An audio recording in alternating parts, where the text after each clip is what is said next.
첫 번째 가볼까요? 현재는 헤어진 사이다.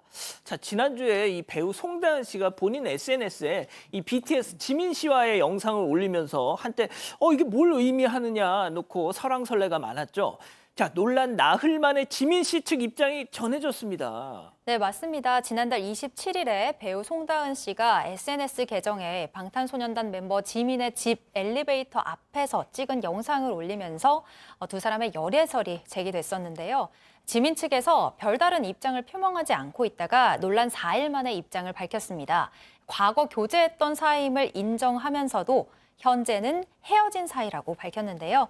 지민의 소속사 측은 입장문을 통해서 상대방을 존중해 그동안 입장을 밝히지 않았지만 여러 추측성 보도와 사실과 다른 루머가 난무함에 따라 최소한의 사실관계에 대해 밝힌다. 이렇게 입장 발표가 늦어진 이유를 설명했고요. 과거 호감을 갖고 인연을 이어왔으나 해당 시점은 수년 전 과거이고 현재는 교제하는 사이가 아니라고 둘의 관계에 대해서 명시했습니다. 이어서 사생활에 대한 무분별한 추측은 삼가해달라며 함께 거론되는 상대방에게 피해를 끼칠 만한 행위도 자제를 부탁한다고 덧붙였습니다. 아하, 송다은 씨는 왜 옛날 영상을 뜬금없이 올리면서 이런 논란을 자초한 건지 좀 궁금합니다. 네, 그래서 이제 대중들의 반응이 엇갈리고 있어요. 뭐 BTS의 팬들은 이거 너무 일방적인 열애선 폭로, 너무 상대방에 대해서 지민에 대한 배려가 없는 것이 아니냐라는 얘기가 있고요. 또 이제 다른 분들은 그 팬들이 계속해가지고 너무 악플을 다니까 이 송다은 씨도 그 잇따른 악플 때문에 너무 사실 확인을 해주고 싶다 보니까 지금 이렇게 폭로한 것이 아니냐라는 의견도 있습니다. 뭐 어쨌든 예전에는 이렇게 송다은 씨가 자기의 이제 열애설을 셀프 폭로를 한 적이 있었지만 그때는 지민 쪽에서 아무런 입장이나 대응 발표가 없었는데 이번이 첫 대응이고요. 뭐 이것과는 별개로 많은 팬들은 지금 BTS의 봄에 나올 완전체 컴백을 기다리고 있습니다. 그렇군요. 좋습니다. 다음 이어가죠. 배달하다가 날벼락입니다. 자, 한밤중 배달을 하던 기사에게 생긴 황당한 일 제보 영상 만나보시죠. 자, 우당탕탕 헬멧 쓴 채로 바닥에 고꾸라진 남성, 그 앞으로 다가온 또 다른 남성, 배너를 남성에게 펑! 자, 그리고 부러진 막대를 집어들더니 또 내동댕이 칩니다. 이번엔 음식물 쓰레기통을 또 집어들고 또 그걸 팡! 자, 고통스러운 남성을 두고 저걸 확 던지고 에이 하면서 막 자리를 저렇게 떠납니다. 아니, 이게 무슨 상황이죠, 양 변호사님? 일단 이 사건을 제보한 분이 저기 폭행을 당하고 계신 배달기사 분입니다. 오늘 새벽 1시예요. 중랑구의 도로에서 배달 일을 가고 있는데 인도에 있던 남성이 손짓을 하더라는 겁니다. 그래서 가서 무슨 일이냐고 물어봤더니 10,000원 줄 테니까 집에까지 좀 태워다 달라고 했답니다. 에? 그래서 내가 택시기사냐 그랬더니 한다는 말이 왜 부족해? 돈 더 줘? 이러더랍니다. 그래서 다시 거절을 했더니 갑자기 저 남성이 처음에는 모자를 벗어가지고 얼굴을 이렇게 폭행을 했다라는 거예요. 그 오토바이 타고 있으니까 쫓아갔죠. 도주를 하는데. 예. 쫓아갔더니 자기 혼자 갑자기 넘어지더니 나 살려, 뭐 내가 경찰이야, 나 죽네 막 이러더랍니다. 그러면서 또 욕을 하다가 또 도망을 갔대요. 또 쫓아갔더니 지금 세 번째 도왔을 때 보신 것처럼 갑자기 이제 제보자를 뭐 쓰레기통, 그다음에 배너, 막대기 이걸로 마구 폭행을 하고 다시 도주를 시도했는데 제보자분이 또 끝까지 포기하지 않고 쫓아가서 붙잡았고 다행히도 경찰이 이제 와서 도착을 했다고 합니다. 그래도 정말 저 인간을 붙잡으셨군요. 맞습니다. 경찰이 현행범 체포를 한 상황이고요.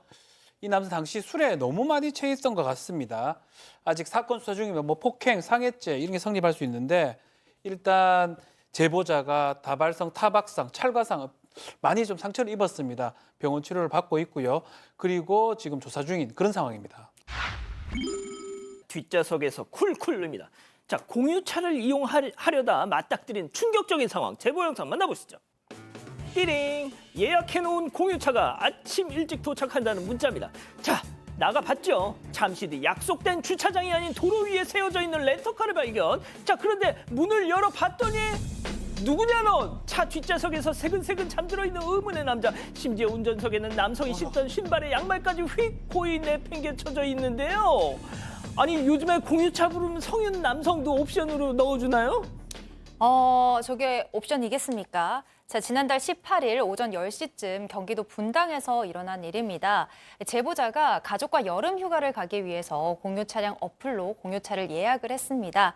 오전 10시부터 이용하는 걸로 예약을 했고 한 오전 7시 30분쯤에 픽업 장소에 차량이 도착했다는 문자 메시지를 받았다고 합니다.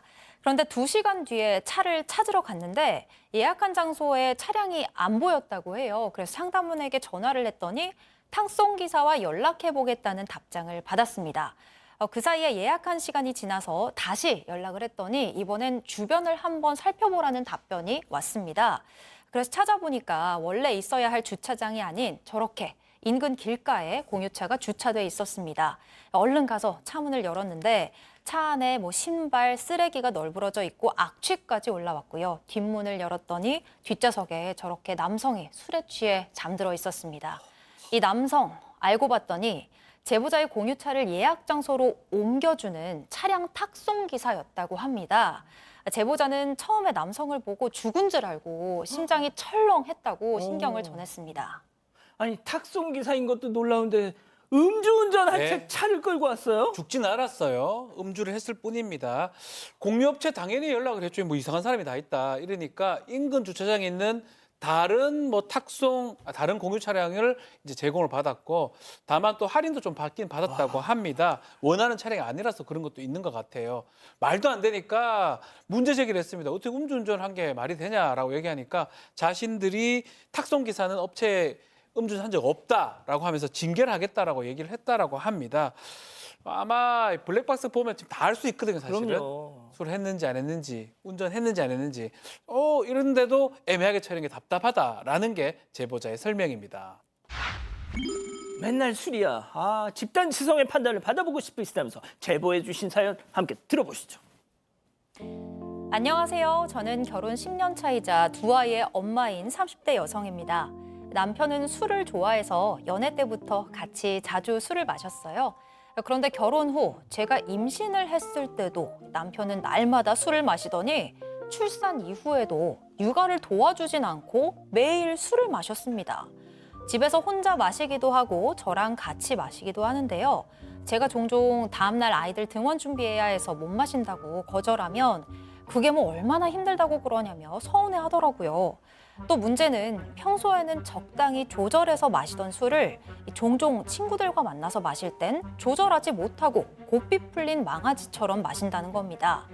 남편이 교대 근무라 야간에 일할 때가 많은데 제가 술 좀 조절해서 마시라고 잔소리하면 나는 일이 힘드니 술 마시는 게 유일한 힐링이라고 당당하게 말합니다.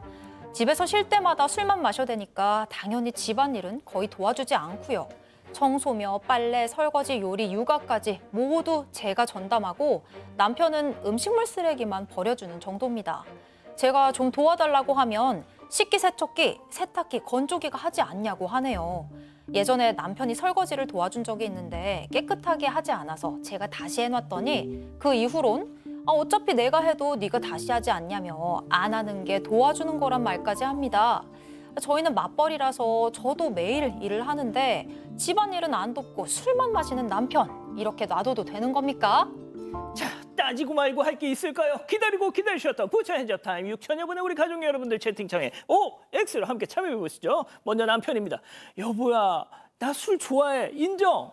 매일 마신다? 오케이, 그것도 인정. 많이 마신다?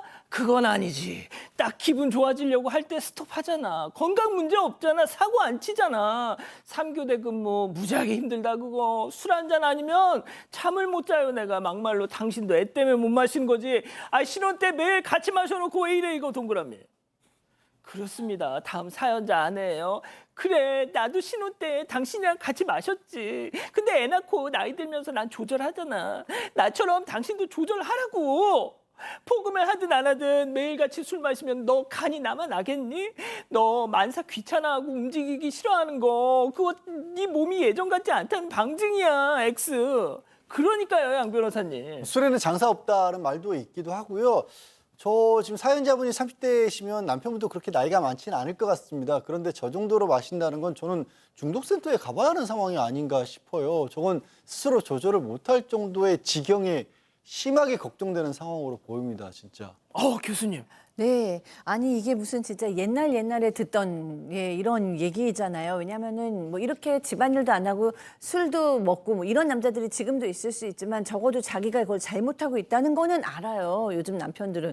근데 이 사람은 뭐 빨래 세탁기가 하고 뭐 식기세척기가 하고 뭐 무슨 문제야. 뭐 이렇게 얘기하는 건 정말 옛날에 정말 그럴 때 듣던 얘기고요. 지금 여성이 맞벌이도 하는데 육아도 하고 빨래, 세탁, 요리에 설거지까지 혼자 다 한다는 거잖아요. 이건 정말 너무 힘들고 결국에는 터지게 돼 있고 이 부부관계는 좋을 수가 없습니다. 박 변호사님. 네, 뭐 왜 웃으세요? 저도 좀 그렇게 반성하는 차원에서 남편분 진짜. 그렇게 하시면 안 될 것 같아요. 집에서는 이제 뭐 밖에서 한두 번 이렇게 술을 하실 수 있는데 집에서도 계속 마시는 것 같아요. 그러니까 곱비 풀린 망아지 이렇게 표현하셨는데 정말로 너무 많이 마시면 가정생활도 힘들고 본인 삶도 무너질 수 있으니까 자제를 하시는 게 필요합니다. 아내 말씀이 다 맞습니다. 그러니까요. 네, 저도 같은 입장이고요. 우리 가족분들께서도 양지열 변호사님처럼 남편분의 어떤 현재 상황을 걱정하시는 분들이 많아요. 알코올 중독자네 저건 병원에서 치료받아야 해라고 샵2님께서 말씀해 주셨고 퍼플앤 블루님도 남편분 알코올 의존증 의심된다고 걱정을 해주셨는데요. 장민채님께서 아주 크게 한마디 해주세요. 우리 집에서도 누군가 듣고 있어요 라고 해주셨거든요. 그렇군요. 알겠습니다.